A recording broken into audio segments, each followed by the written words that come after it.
Welcome to the Rusted Garden Homestead. Today's video is all about how do you get a really big harvest of strawberries. Rule number one, you want to have a lot of plants. Rule number two, you want to mix the plants up. There are basically three types. There are June-bearing strawberries, and they produce a big crop, usually around June. Today is May 22nd. The strawberries here are coming in early, so you want to have a mix of different varieties of June-bearing.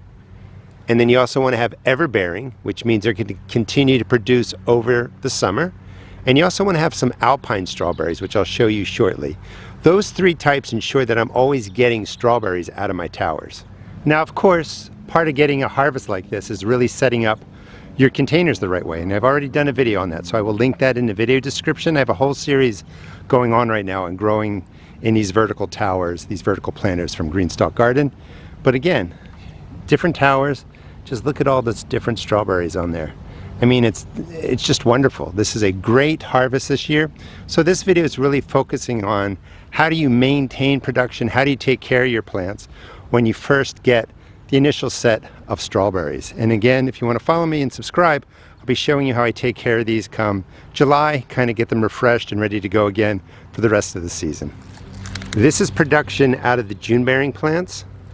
I also grow in towers, so I'm maximizing the footprint in a little 2 foot by 2 foot footprint. I have 1, 2, 3, 4, 5 tiers, and I let the runners come out. They'll develop over the summer. I tuck them into other places. Just for a quick side tip, if you want larger strawberries, you can remove some of the runners, but strawberry plants have to be replaced every 3 to 5 years. So you don't want to go in and remove all the runners, but you can remove a few. That'll put a little bit more energy into developing larger fruit. But I'm not worried about, supersized strawberries. I want a strawberry that's nice and sweet, and I just want them to keep coming. I mean, they are hidden everywhere on these plants. The June-bearing are early, so I'm getting a lot now, but the ever-bearing are starting to produce, and they're typically smaller than the June-bearing, but they produce again for the whole season. So mix up the different strawberry types into your towers or into your beds. It's just a beautiful production of plants.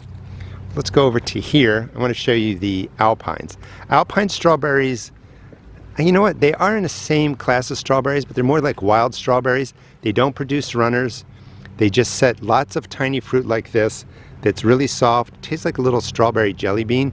I used to not like them, but they've kind of grown on me and are just like a little quick snack. But mixed in here, again, I have the alpines, the June-bearing, and the ever-bearing. And that ensures that I get a big crop of strawberries really in middle of May and June, and then they continue growing, or they continue producing through the entire season. Now, to keep these going, once you get production going like this, you really want to get in and feed them with any water-soluble fertilizer. When I'm in the towers, I will feed each pocket. Any water-soluble fertilizer works as long as N, P, and K is represented. I recommend AgroThrive. I'm not going to show you how to do that because that's just going to take up your time. And all I'm doing is pouring the liquid fertilizer, the water-soluble, right into here. Give it like 3 seconds. Get them the nutrients they need to create more leaves, use the energy to create runners, and also to create more strawberries. You also want to get in, clean up the dead leaves, remove the weeds. That will help get your strawberries into a good place to continue producing for the summer. Now, it does kind of make sense. You feed them more. We also want to keep up on the watering. You don't want to overwater strawberry plants. That can impact how they grow, but you don't need to be afraid that you're really overwatering. What do I mean by that? You want this to dry out a little bit, but you don't want it to dry out completely. So we have 90-degree temperatures today. We had 87 yesterday. There's still moisture in there, but I'm going to give them a big drink of water. But I'm not watering these every other day. I'm not keeping a lot of saturation in the soil. I'm just making sure the moisture stays in there. I have strawberries in towers. I have them in containers. And again, producing very nicely. More of the alpine strawberries. You can see some right in there. I mix the different types of strawberries together. I'm going to be picking all of these today. That's why I wanted to do the video now. I have all kinds of containers around. Your container should have drainage holes. I mean, just look at everything that's coming out of these containers. Again, common sense, you're going to need a lot of strawberry plants to get a really big harvest, but you want to stay up on the watering and on the feeding. You can see that the runners are coming out. Some of these I missed. They're overripe. They're starting to turn brown. You also want to treat your area for snails and slugs. They tend to love the strawberries. I use baited pellets. They have iron phosphate or sulfur in there, and I just scatter them around liberally. Don't put big piles down. That will kill off the snails and slugs, because the last thing you want is to have just, the delicious strawberries coming and then they have damage from snails and slugs. Like, this one's going to be perfect. I can smell it from here. You're also going to sometimes have your strawberry plants produce strawberries that are kind of bland, maybe a little sour.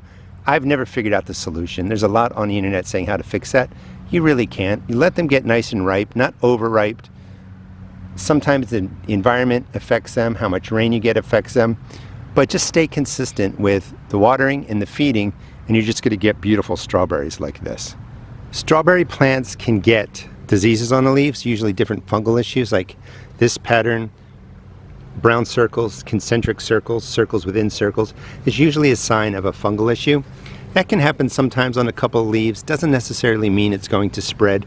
This happens more often on my alpine type strawberries, and I just kind of leave them go. They don't seem to jump from the alpines to the June bearing or to the ever bearing. I'm just looking for great protection. Well, there's a rabbit. And, well, that one looks like a butt, but, the weather, the temperature fluctuations in cold and heat can really distort the strawberries, but they look kind of cool. Again, a beautiful strawberry right there. To deal with any kind of fungal issues coming up, I usually just make a baking soda solution. I don't want, look at all them. I mean, these are nice and red and soft. I mean, that's going to be absolutely delicious. I like using a baking soda spray because it really doesn't change the flavor. I don't want to use organic oils, don't want to use chemicals, don't want to coat these with something that won't easily wash off. 1 tablespoon of baking soda, maybe 2 if you want to do that. Always test spray before you do anything with chemicals on leaves, even if you trust me and you've used baking soda in other parts of your garden. You want to spray it on the leaves, wait 48 hours, see if there's any damage. But baking soda makes a great antifungal. You just mix that in water. You don't need soap. You don't need oil.